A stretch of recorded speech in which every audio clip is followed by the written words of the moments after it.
sesuatu yang diibadahi selain Allah, yang diikuti, yang ditaati, yang dicintai, sedangkan dia ridho dengan peribadatan tersebut, itu namanya taubat. Bismillahirrahmanirrahim.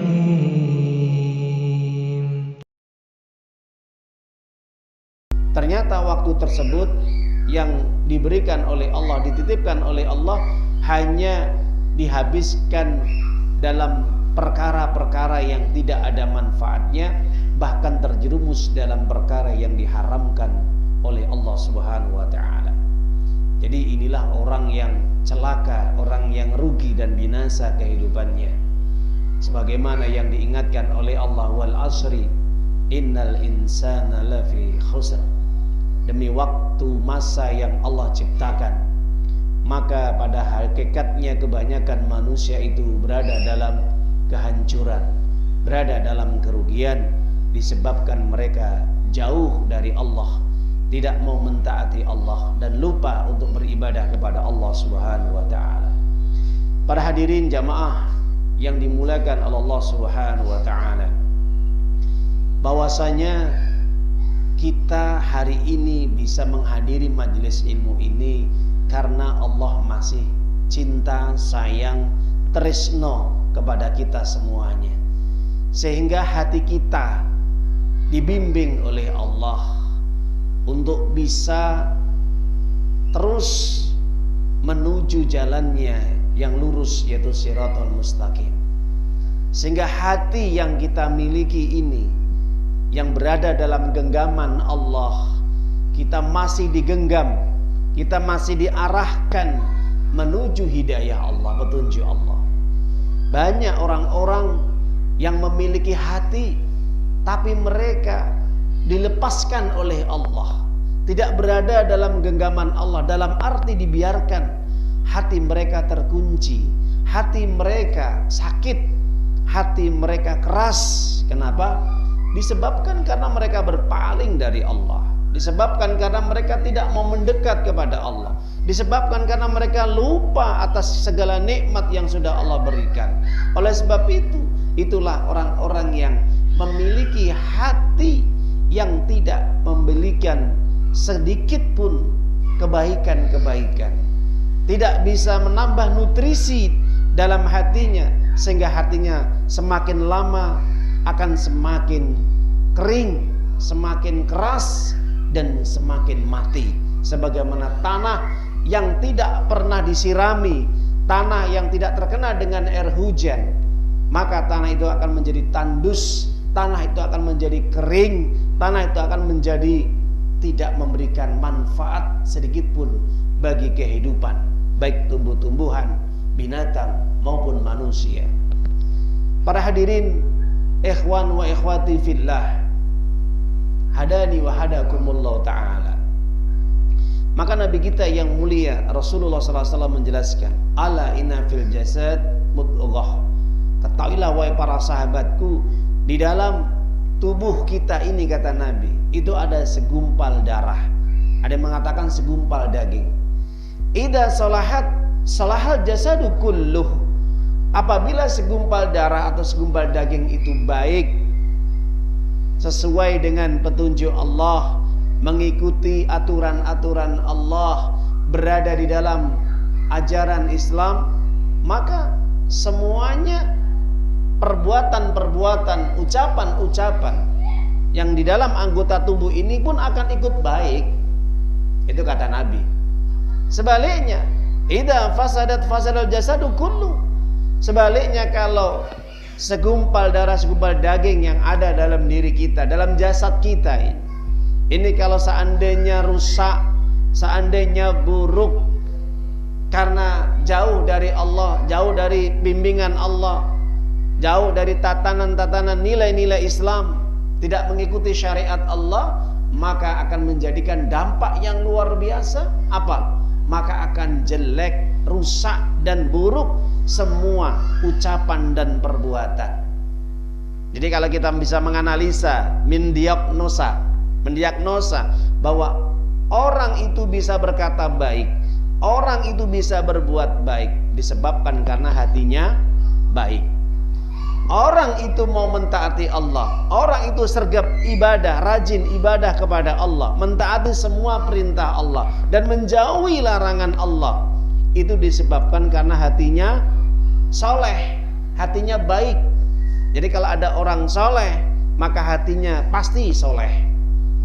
Sebaliknya, ketika hatinya rusak, hatinya mati, hatinya keras, hatinya jauh daripada perintah Allah, bimbingan Allah, maka akan berdampak kepada ucapan dan perbuatan. Apa yang terjadi kalau kita mendiagnosa, mendeteksi manusia, seseorang ketika dia berkata-kata yang buruk, berkata-kata yang fahish, yang jorok, mengucapkan kata-kata keji, suka melaknat, mencaci maki, menghina, memfitnah, mengadu domba, atau berkata-kata yang tidak pernah diridhoi oleh Allah Ta'ala, melanggar aturan-aturan Allah, dan juga melakukan perbuatan-perbuatan yang menyimpang dari aturan-aturan Allah, melanggar syariat Allah, suka berbuat maksiat, melakukan banyak perbuatan-perbuatan dosa, meninggalkan perintah-perintah Allah, maka kita bisa mendiagnosa, kita bisa mendeteksi, oh ini tandanya hatinya buruk. Kenapa? Karena baik buruknya jasad kita, perbuatan kita, ucapan kita itu dipengaruhi daripada hati. Maka Nabi mengatakan, ya itulah ala wahyal qalbu. Jadi segumpal darah atau segumpal daging itu pengertiannya adalah hati manusia. Ibarat para ulama mengatakan, hati itu laksana al-malik, raja. Maka jasad ini ibaratnya adalah rakyat. Maka ketika hati ini menjadi raja, dia akan memerintahkan, mengontrol, mengatur semua jasadnya. Betul tidak? Ya. Jadi kita bisa melangkahkan kaki kita, kita bisa memenuhi panggilan Allah untuk menjalankan sholat maghrib berjamaah, kita bisa menghadiri majelis ilmu, kita bisa beramal soleh dan melakukan banyak kebaikan-kebaikan. Ini disebabkan karena hati kita ini sehat, hati kita ini baik, hati kita ini soleh. Kenapa? Karena yang mengatur kita adalah hati. Sebaliknya, tatkala kita tidak mau mendengarkan panggilan-panggilan Allah, kita malas berjalan menuju masjid musola untuk mendatangi panggilan Allah, melaksanakan sholat 5 waktu berjamaah. Kita malas untuk mendatangi majelis-majelis ilmu. Kita hanya disibukkan dengan perkara-perkara yang mubah atau urusan-urusan duniawi. Bahkan bisa jadi kita terjerumus dalam perbuatan maksiat. Kita melakukan hal-hal yang diharamkan oleh Allah Ta'ala. Kenapa? Karena hati kita ini sudah berpaling dari Allah. Ini menunjukkan hati kita perlu diobati, karena hati kita sedang sakit. Bahkan bisa jadi hati kita ini sedang sekarat.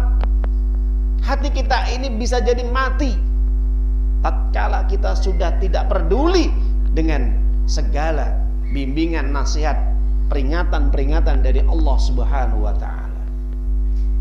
Ada satu ucapan yang mulia yang bisa menjadi nasihat bagi diri kita semuanya, bisa juga memberikan parameter dalam kita mengukur hati kita. Siapa beliau? Seorang ulama besar, Al-Imam Ibnu Qayyim Al-Jauziyah, yang wafat pada tahun 751 Hijriah, murid daripada Syekhul Islam Ibnu Taimiyah yang hidup pada tahun 600 Hijriah. Beliau pernah mewanti-wanti atau berpesan kepada muridnya. Apa kata beliau?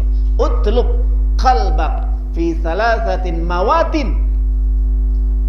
Hendaknya kalian senantiasa mencari hatimu dalam 3 tempat.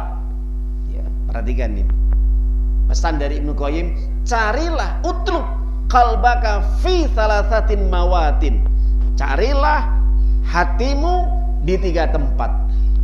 Yang pertama, inda sima'il Qur'an. Carilah hatimu tatkala ketika engkau sedang mendengarkan bacaan Quran. Para jamaah Bapak Ibu yang dimuliakan oleh Ta'ala, yang pertama apa? Hati itu bisa dicari ketika mendengarkan Al-Quran. Maksudnya apa? Ketika hati seseorang ini hidup, hati seseorang ini sehat, hati seseorang itu normal, baik-baik saja, maka ketika dia ini mendengarkan Al-Quran, maka dia sangat senang sekali dan suka. Jadi kalau ada orang yang suka mendengarkan murotal, bacaan Quran, maka ini tanda hatinya sedang sehat-sehat saja. Kenapa?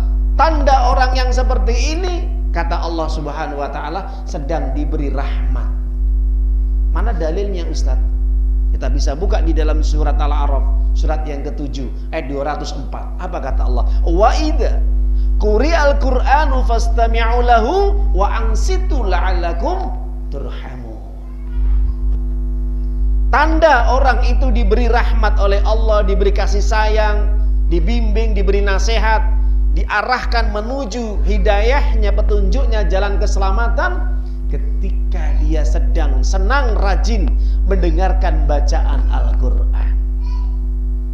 Jadi kalau orang ini hatinya itu tenang, hatinya bahagia, ya, tentram, semangat, rajin ketika mendengarkan Al-Quran, maka tanda hati kita, hati antum sekalian, hati manusia itu tandanya adalah hati yang normal, hati yang sehat, hati yang soleh, hati yang baik-baik saja, tidak memiliki penyakit, tidak sakit, dan juga tidak terjangkiti virus atau kotoran.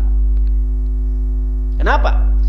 Karena pengaruh bagi orang yang mendengarkan Al-Quran itu luar biasa.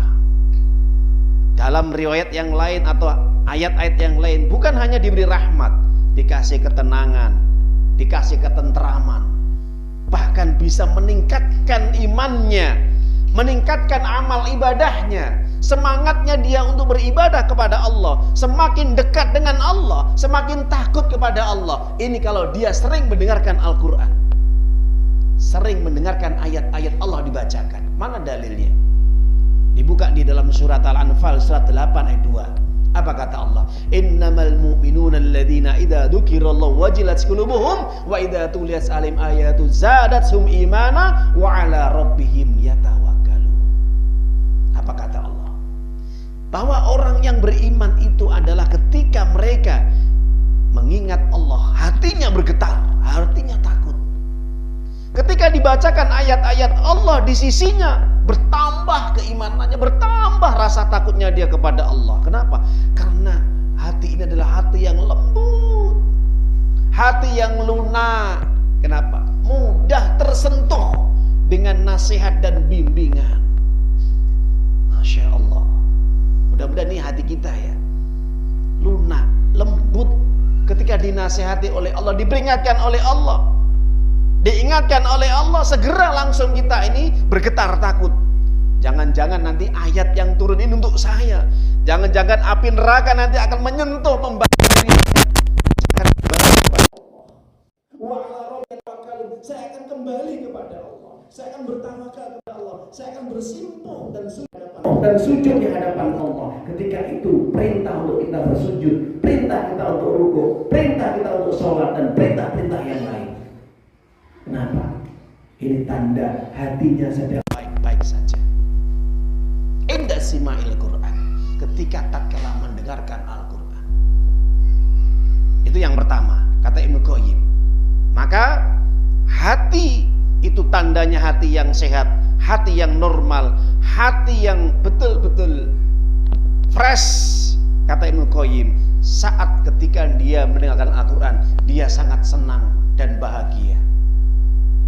Yang kedua, kata Ibnu Qayyim Al-Jauziyah, hendaknya engkau cari hatimu, utlub qalbaka fi thalathatin mawatin. Yang kedua, cari hatimu di 3 tempat. Yang kedua kata Ibnu Qayyim adalah apa? Fi majalisi dzikr, yaitu ketika engkau berada di majelis-majelis ilmu. Ketika seseorang ini dia itu semangat, rajin mendatangi majelis ilmu dalam rangka untuk dia mencari ilmu, tolabul ilmi, bagaimana supaya nanti dia mendapatkan pengetahuan, mendapatkan wejangan, mendapatkan nasihat-nasihat bimbingan dari seorang ustadz, seorang kiai, seorang ulama yang menyampaikan ayat-ayat Allah dan menyampaikan hadis-hadis Nabi Muhammad SAW. Tujuannya apa? Supaya dia bertambah pengetahuan ilmunya terhadap agama Islam. Semakin dia mengenal jalan hidupnya, semakin dia faham dan mengerti tentang bagaimana tata cara ibadah yang benar, supaya tambah takutnya dia kepada Allah Subhanahu wa ta'ala. Mana dalilnya? Maka Allah Ta'ala menjelaskan di dalam surat Fatir, surat 35 ayat yang ke-28. Apa kata Allah? Innama yakhshallah man ibadihil ulama. Sesungguhnya orang yang paling takut kepada Allah, mereka adalah orang-orang yang berilmu.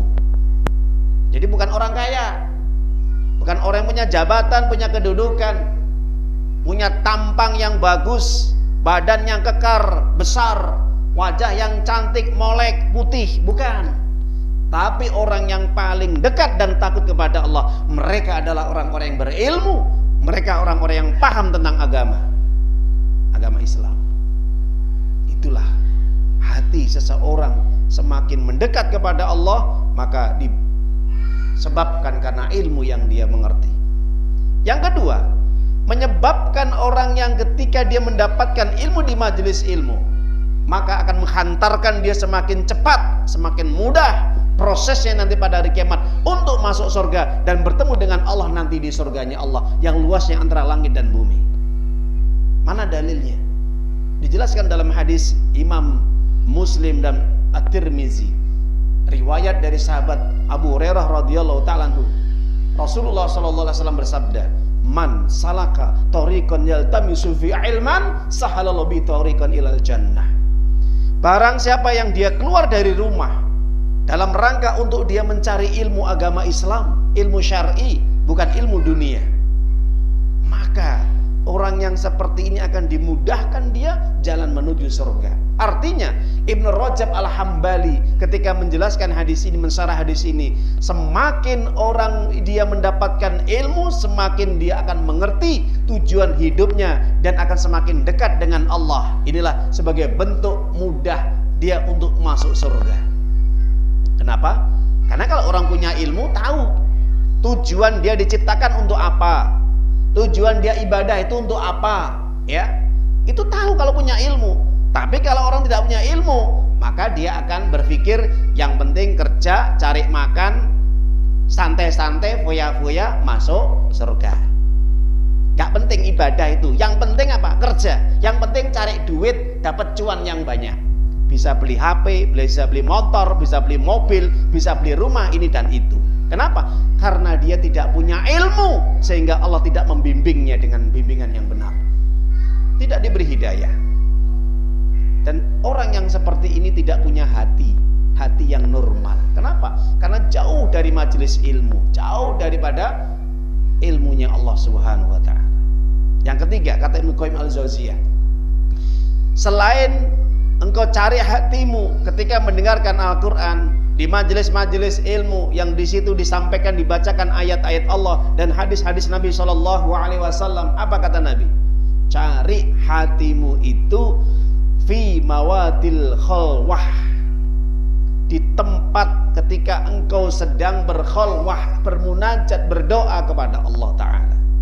Maka orang yang banyak dia memohon, meminta kepada Allah terkait dengan urusan-urusan pribadi, keluarga dan kaum muslimin, maka orang yang seperti ini akan mudah untuk dibimbing oleh Allah. Hatinya lembut, hatinya lunak. Kenapa? Dia senantiasa meminta hanya kepada Allah, bukan yang lain. Maka para ulama mengatakan, orang yang hatinya bersih, orang yang hatinya itu lembut adalah di saat ketika dia ada permasalahan hidupnya, dia akan bersandar kepada Allah, bukan bersandar kepada manusia. Kan ada orang ketika ada masalah, akhirnya bersandar kepada manusia dulu, dia tidak minta kepada Allah. Padahal Allah sendiri telah menjelaskan, memerintahkan di dalam surat Ghafir, surat Al-Mu'min, surat 40 ayat 60. Apa kata Allah?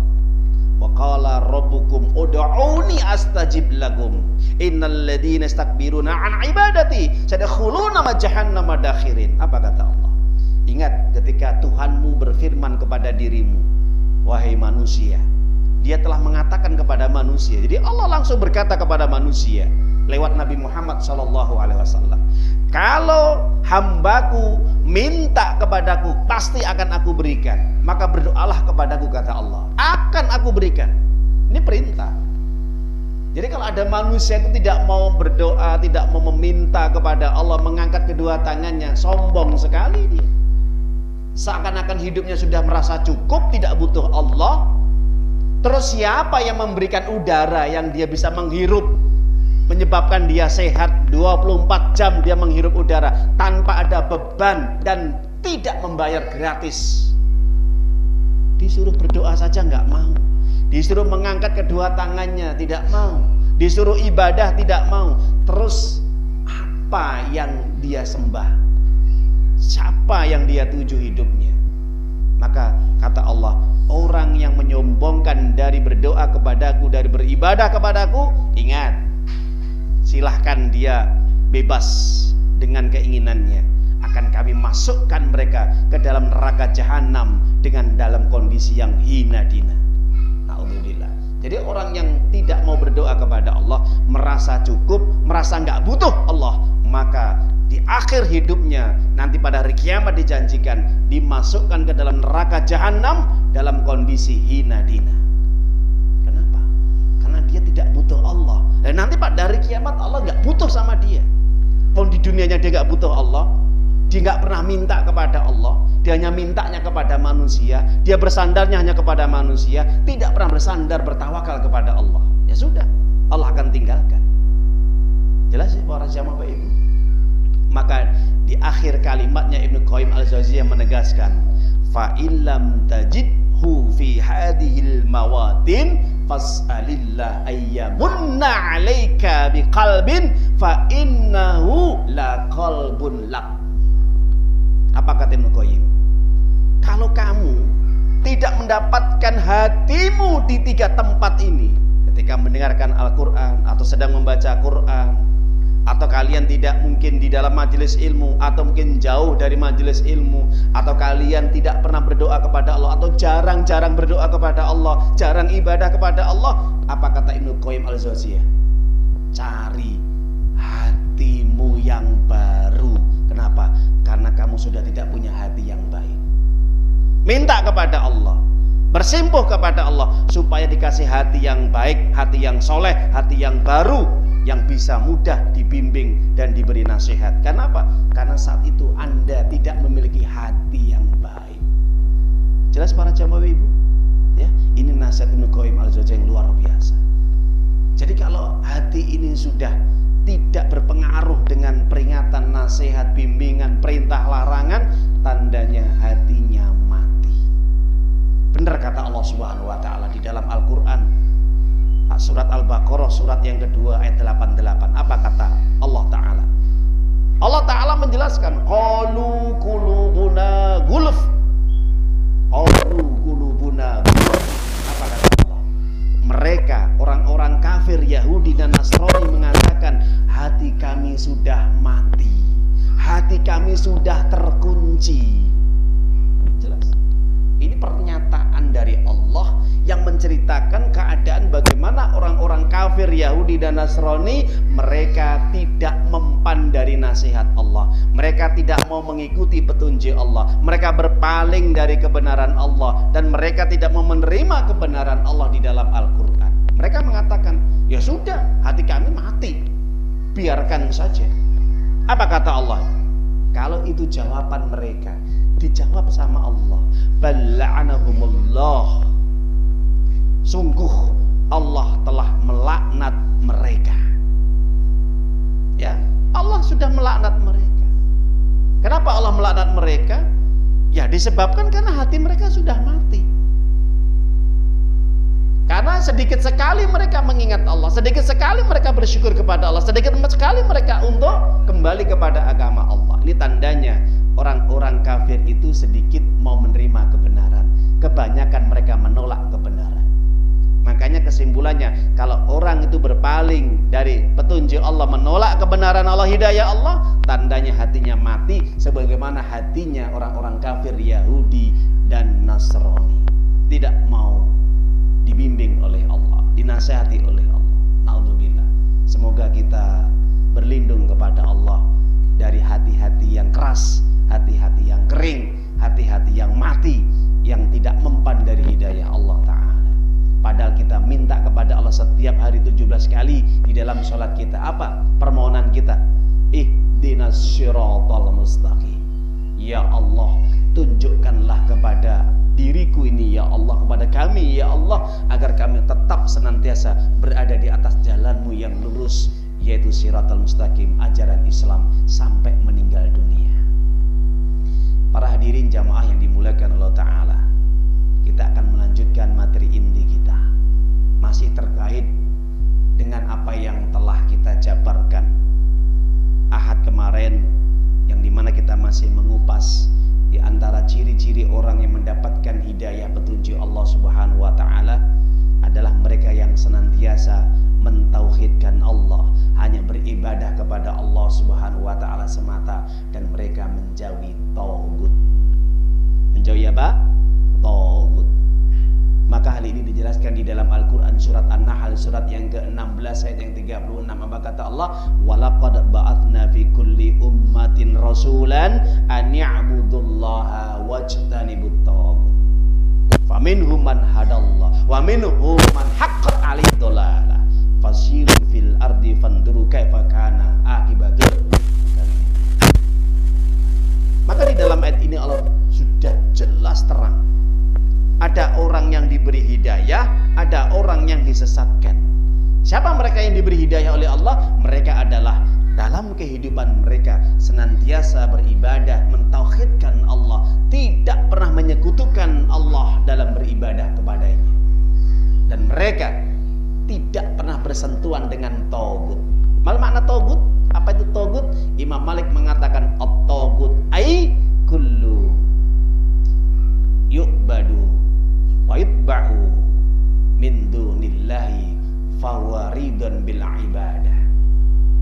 Jadi tagut itu segala apapun, kullu ma ubida min dunillah, segala sesuatu yang diibadahi selain Allah, yang diikuti, yang ditaati, yang dicintai, sedangkan dia ridho dengan peribadatan tersebut, itu namanya tauhid.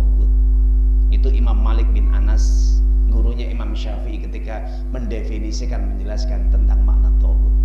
Sedangkan Ibnu Qayyim al-Jauziyah mengatakan at-tauhid adalah segala sesuatu yang melampaui batas dari agama Allah Ta'ala. Itu jin, syaitan, dukun, raja yang bersonalna, pemimpin yang melanggar hukum Allah, dan para hakim yang melenceng dari aturan Allah, dan masih banyak lagi. Ya, jadi apapun yang bisa menjauhkan dari Allah, melampaui batas dalam beragama, itu namanya tauhid. Para jamaah Bapak Ibu hadani wa hadakumullah ta'ala, maka kita akan menjelaskan sebaliknya, siapa orang-orang yang disesatkan oleh Allah Ta'ala. Kemarin ciri-ciri orang yang mendapatkan hidayah. Sekarang kita akan menjelaskan ciri-ciri orang yang disesatkan oleh Allah Subhanahu wa Ta'ala. Ciri orang-orang yang tersesat adalah mereka semasa hidupnya melakukan perbuatan dolim, baik dolim kepada Allah, tidak mau beribadah kepada Allah, atau menyekutukan Allah, berbuat syirik kepada Allah dalam beribadah kepadanya. Itu dolim yang paling besar, yang tidak akan diampuni sama Allah. Yang kedua, kedoliman terhadap manusia kepada orang lain, yang dimana kedoliman ini akan Allah tegakkan kisos dan pengadilan dengan seadil-adilnya. Artinya ketika ada orang merasa didolimi, maka nanti akan menjadi tuntutan pada hari kiamat. Yang ketiga, kedoliman terhadap diri sendiri, yang dimana kedoliman terhadap sendiri ini akan Allah ampuni selama dia meminta ampun dan bertobat kepada Allah. Maka para jamaah Bapak Ibu, kadang sering kita mendolimi diri kita dan juga mungkin mendolimi orang lain. Paling minimal ini Dan kita mungkin tidak pernah dolim kepada Allah, meninggalkan sholat 5 waktu mungkin nggak pernah. Kita tidak menyekutukan Allah, berbuat syirik kepada Allah mungkin tidak pernah. Tapi paling tidak 2 kedoliman dalam diri kita. Pernah kita mendolimi orang lain dan mendolimi diri kita sendiri. Merusak badan kita, merusak kesehatan kita dengan makan minum yang diharamkan oleh Allah. Atau kita mendolimi orang lain, menyakiti orang lain dengan cara kita berkata-kata yang tidak baik, memfitnah, menghujat, dengki, iri, dan kemudian kita mengambil yang bukan haknya, merampas, mencuri, dan masih banyak lagi ya. Jadi para jamaah Bapak Ibu yang dimuliakan Allah Ta'ala, itu tentang pembagian kedoliman. Sudah ada belum? Itu pembagian dolim. Dan yang kita jadikan pembicaraan dalam kajian kita adalah kenapa orang dolim itu disesatkan oleh Allah. Iya, karena ketika orang sudah banyak berbuat dolim, terutama menyekutukan Allah, berbuat syirik kepada Allah, ini kedoliman yang besar. Bahkan hal ini dijelaskan di dalam Al-Quran surat Luqman.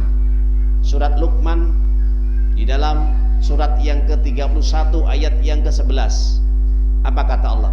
Hada khalqullahi fa'aruni mada khalaqal ladina min duni balid dolimuna fi dolalim mubin. Apa kata Allah? Hada khalqullah. Muhammad, katakan kepada orang-orang musyrik yang berbuat dolim itu, ini ciptaan Allah, ini loh ciptaan Allah. Kamu diciptakan sama Allah. Semua alam semesta ciptaan Allah. Lah kamu punya ciptaan, katakan kepada orang musyrik itu, kalau mereka punya ciptaan dari sesembahan-sesembahan yang mereka sembah selain Allah, tunjukkan. Saya ingin melihat apakah Tuhan-Tuhan yang mereka sembah selain Allah itu bisa menciptakan manusia, bisa mendatangkan manfaat, bisa menolak madorot. Katakan kepada orang musyrik bahwa mereka menyembah selain Allah, Tuhan-Tuhan yang mereka sembah bisa nggak menciptakan sebagaimana ciptaan Allah? Coba suruh ciptakan bulan, bintang, matahari, atau suruh menciptakan yang paling kecil apa? Semut, atau mungkin tawon, atau mungkin lalat, atau mungkin nyamuk. Bisa tidak? Apa kata? Yang demikian itu orang-orang dolim dan kesesatan. Jadi ciri-ciri orang yang sesat adalah mereka semasa hidup yang berdolim kepada Allah, meyakini adanya kekuatan-kekuatan selain Allah, sehingga mereka berani meminta perlindungan, meminta penjagaan, pemeliharaan selain Allah. Datang dukun, paranormal, orang pintar, supaya diberi bagaimana perlindungan dalam hidup, supaya dilancarkan usahanya, supaya dipercepat dapat jodohnya, sehingga mereka minta yang kepada orang yang dianggap itu bisa mengetahui barang yang gaib. Ini kedoliman kepada Allah. Padahal tidak ada yang mengerti barang yang gaib. Mafatihul ghaib la ya'lamuha illallah. Kunci-kunci perbendaharaan semua yang ada di alam semesta itu adalah milik Allah. Hanya Allah yang mengetahui ilmunya. Jadi kalau ada manusia yang itu adalah ciptaan Allah, kok berani-berani menganggap dia itu bisa memelihara hidupnya, menjaga hidupnya, mengatur semua hidupnya, bahkan bisa mengerti tentang perkara yang gaib.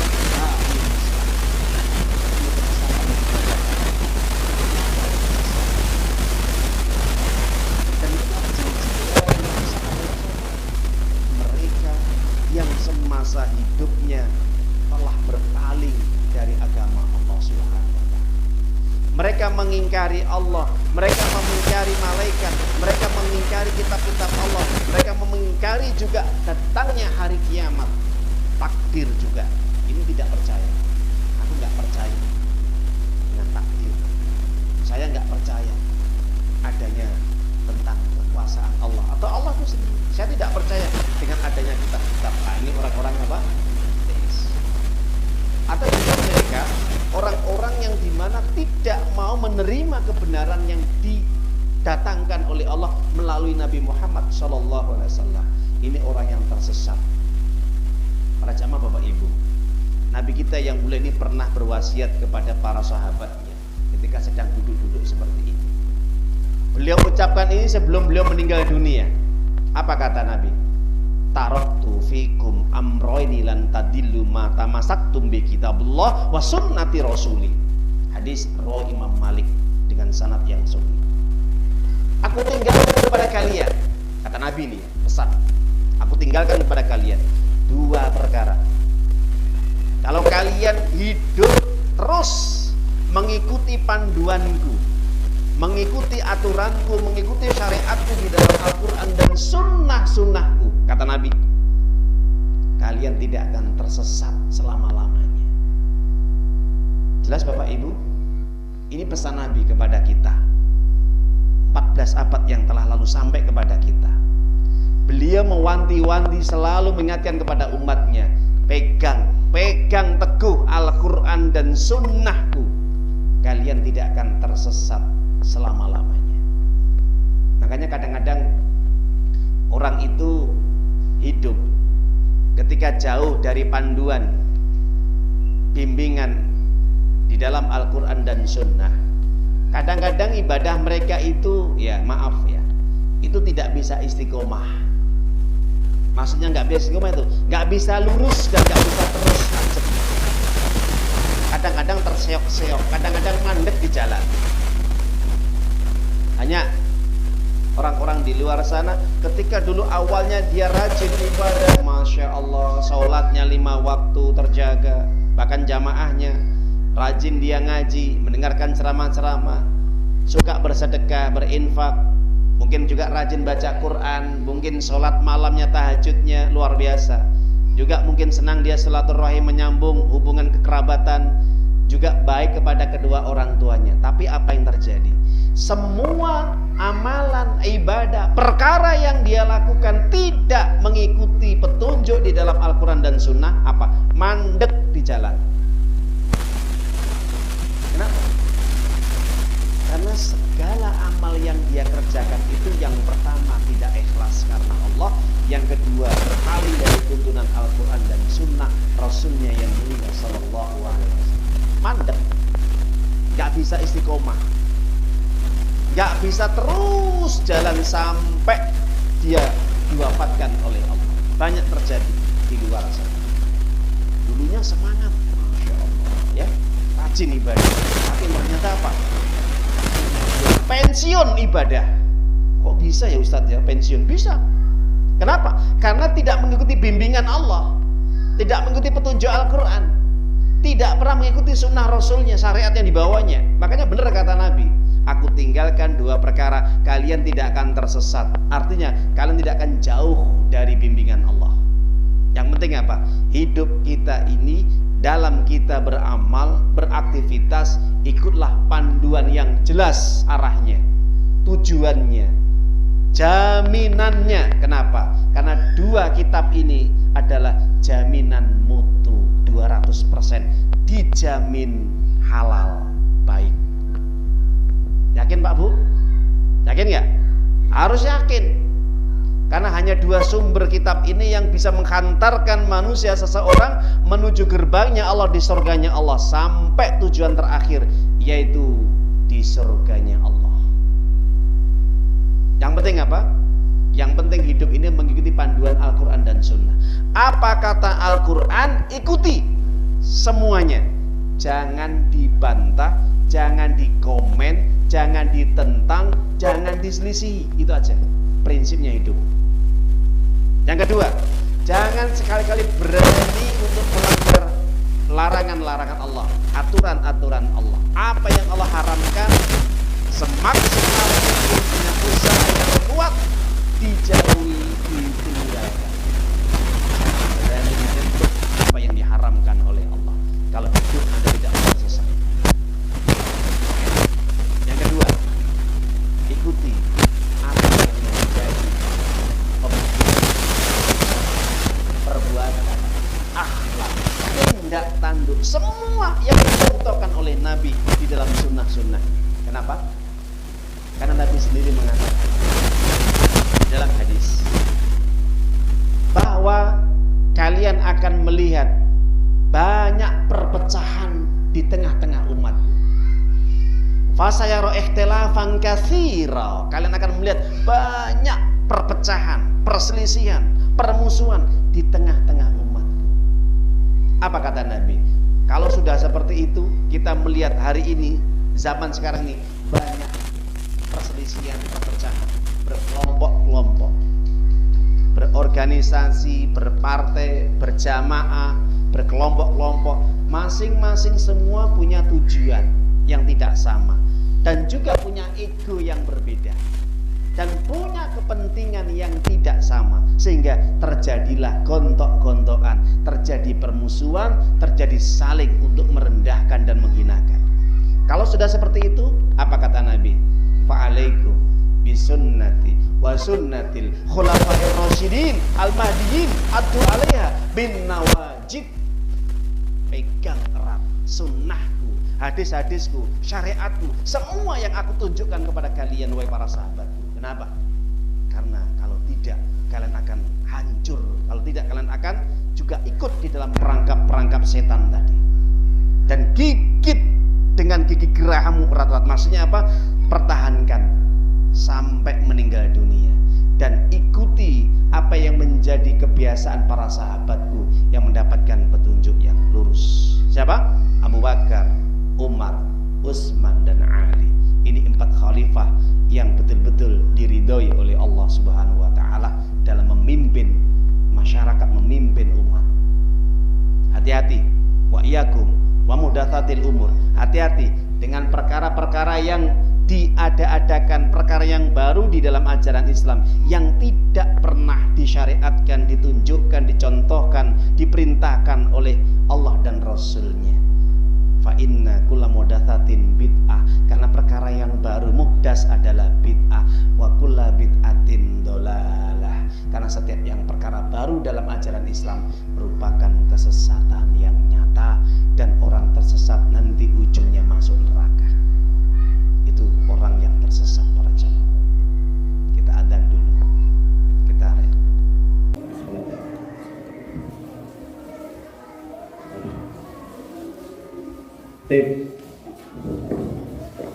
Kita lanjutkan untuk kajian kita.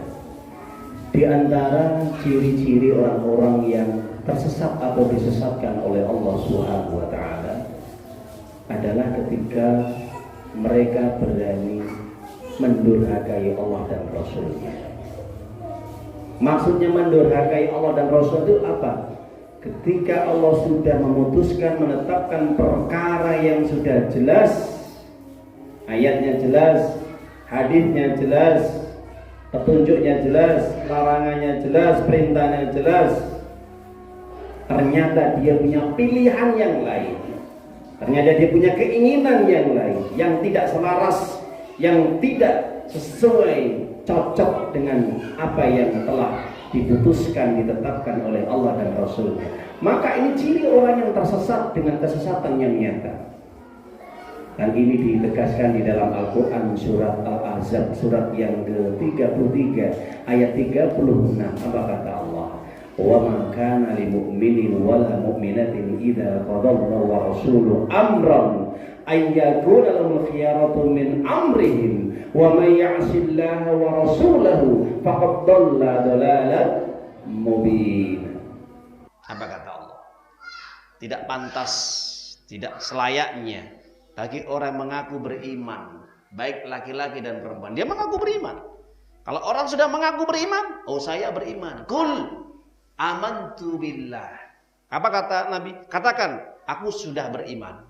Aku telah beriman kepada. Kalau orang sudah mengaku beriman, kata Allah Ta'ala, tidak pantas, tidak sepatutnya ketika Allah dan Rasul-Nya punya aturan hukum, punya keputusan, kebijakan, ketetapan, maka ada pilihan yang lain selain Allah dan Rasul-Nya. Contoh, Allah dan Nabi-Nya mengatakan A, ternyata manusia ini mengatakan B. Saya tidak mau mengikuti A, saya tidak akan mengikuti Allah dan Nabi. Ini orang yang tidak beriman. Kenapa? Karena dia punya keputusan yang lain, karena dia punya pilihan yang lain yang tidak selaras dengan Allah dan Rasul-Nya. Sekarang ambil contoh. Ketika orang bekerja di rumah, dia menjadi pembantu rumah tangga. dia menjadi pegawai, dia menjadi pelayan di toko, di perusahaan, di pabrik. Ketika mandor bosnya, tuannya, juraganya mengatakan, kamu harus kerjakan seperti ini. Ternyata dijawab, oh enggak, saya tidak mau mengerjakan apa yang panjenengan perintahkan. Saya punya pilihan lain. Kira-kira bagaimana orang yang seperti ini? Diterima enggak kerjanya? Digaji enggak? Maka dia akan diusir, dia akan dipecat, dia akan di-PHK. Sama. Ketika orang mengaku beriman, dia tidak mau mengikuti ketetapan keputusan Allah dan Rasulnya. Dia punya pilihan yang lain, punya kehendak yang lain, dia punya keinginan yang lain. Apa kata Allah?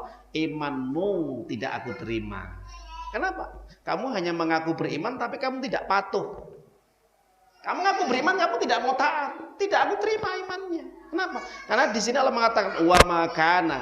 Ma itu sebagai bentuk apa? Batas. Kalau ada orang yang dia mengaku beriman, wajib ikuti apa kata Allah dan Rasulnya. Kalau dia tidak mengikuti, kata-kata ma, wa makana itu menghilangkan keimanannya. Ini kalau kita belajar nahwu shorof. Jadi kata-kata ma itu pembatas. Jadi dibatasi. Kalau dia ngaku beriman, ikuti Allah dan Rasulnya. Kalau dia tidak ikuti Allah dan Rasulnya, maka dia bukan orang beriman. Bahkan bukan hanya itu saja para jamaah Bapak Ibu. Apa kata Allah? Wa may ya'sillaha wa rasulahu faqad dhalla dhalalan mubina. Siapapun yang berani hidupnya mendurhakai Allah dan Rasulnya, sungguh dia berada dalam kesesatan yang nyata. Pripun Bapak Ibu jelas? Hidup itu kalau dia berani durhaka kepada Allah dan Rasulnya, sungguh langsung distempel dia orang yang tersesat dengan kesesatan yang jelas. Jadi ciri orang yang sesat itu apa? Durhaka kepada Allah dan Rasulnya. Ada nggak durhaka kepada orang tua? Ada kan? Ada. Ada durhaka kepada orang tua, tapi ada juga durhaka kepada Allah. Dosanya saya tanya panjenengan sedaya, para jamaah Bapak Ibu. Besar mana durhaka kepada orang tua dengan durhaka kepada Allah dan Rasulnya? Besar mana dosanya? Besar durhaka kepada Allah dan Rasulnya. Orang kalau durhaka kepada orang tua, dia sebagai manusia, tapi dia masih taat kepada Allah dan Rasulnya, masih ibadah.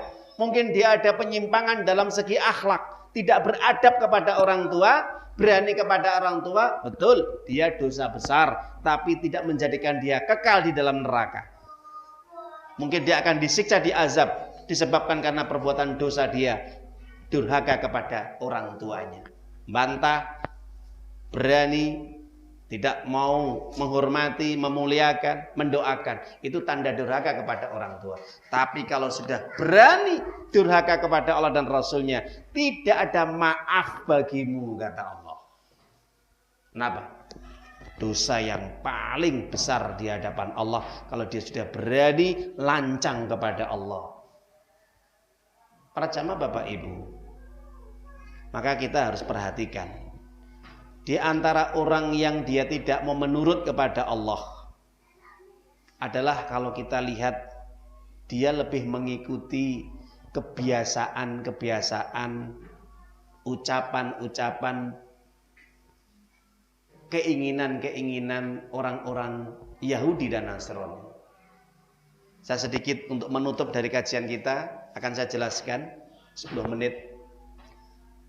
Ketika musim tahun baru Masehi, namanya Masehi, Masih ya.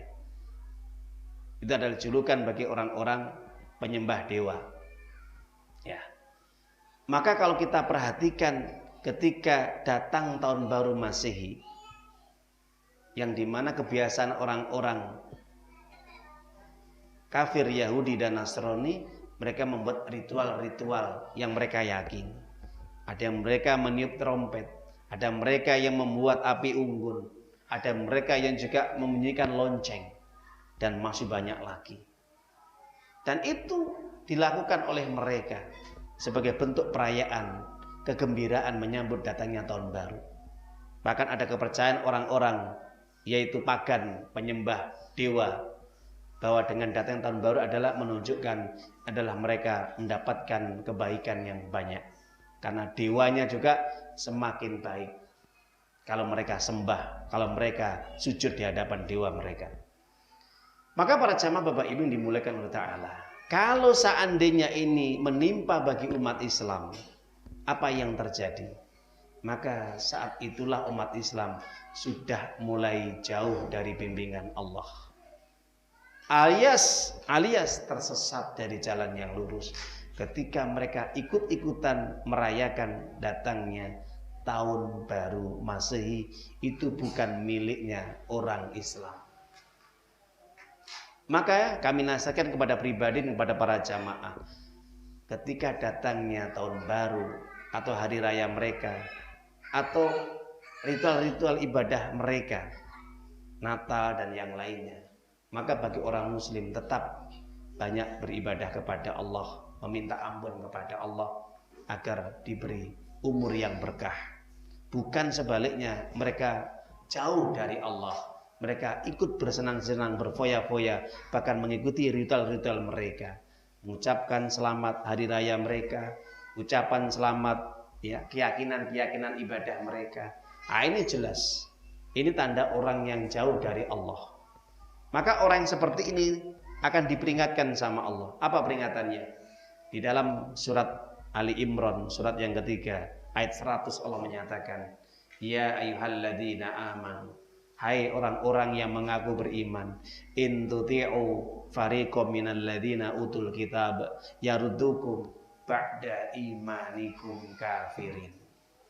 Hai orang yang mengaku beriman, jika kalian masih mengikuti sebagian ahlul kitab, yaitu orang-orang kafir Yahudi dan Nasrani, maka mereka akan menghantarkan dirimu kepada kekafiran setelah kalian beriman.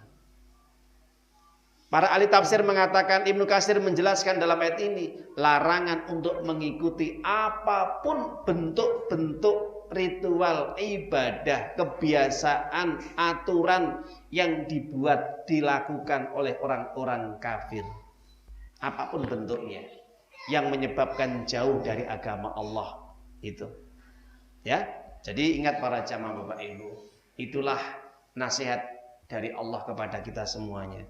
Meskipun nanti datangnya tahun baru, tetap itu tidak menjadikan kita berubah dalam keimanan kita, sifat kita, perilaku kita, akhlak kita, dan juga ucapan perbuatan kita. Kita biasa saja dengan datangnya tahun baru atau tidak tahun baru, maka tetap banyak beribadah pada Allah, sebaiknya banyak istighfar, banyak bersolawat, dan banyak berzikir kepada Allah. Itu yang terbaik daripada harus ikut-ikutan di luar merayakan datangnya tahun baru. Kenapa? Karena kita khawatir kena ayat Allah di dalam surat Ali Imran ayat yang ke-100 ini. Kita menjadi orang yang kufur kepada Allah padahal kita sudah mengaku beriman. Hanya gara-gara kita tasabuh, menyerupai kebiasaan, acara, ritual, perayaan, ibadah orang-orang kafir Yahudi dan Nasrani atau orang-orang musyrik. Rasulullah SAW menjelaskan, man tasyabbaha biqaumin fahuwa minhum. Barang siapa menyerupai suatu golongan kaum, orang-orang selain Islam, sama seperti mereka. Hadis Ahmad dan Abu Daud dengan sanad yang sahih. Semoga bermanfaat kajian pada malam hari ini. Semoga sedikit ini bisa menggugah hati kita, menyadarkan diri kita, keluarga dan seluruh kaum muslimin akan pentingnya kita untuk terus belajar. Dengan belajar ini kita akan semakin dekat kepada Allah dan semakin mengerti tujuan hakikat kita hidup di dunia ini. Pada akhirnya marilah kita tutup majelis ini dengan bacaan hamdalah. Alhamdulillahirabbil alamin. Subhanaka Allahumma wa bihamdika asyhadu an la ilaha illa anta astaghfiruka wa atubu ilaik. Assalamualaikum warahmatullahi wabarakatuh. Ya ayyuhalladzina amanu ittaqullaha haqqa tuqatih ولا تموتن إلا وأنتم مسلمون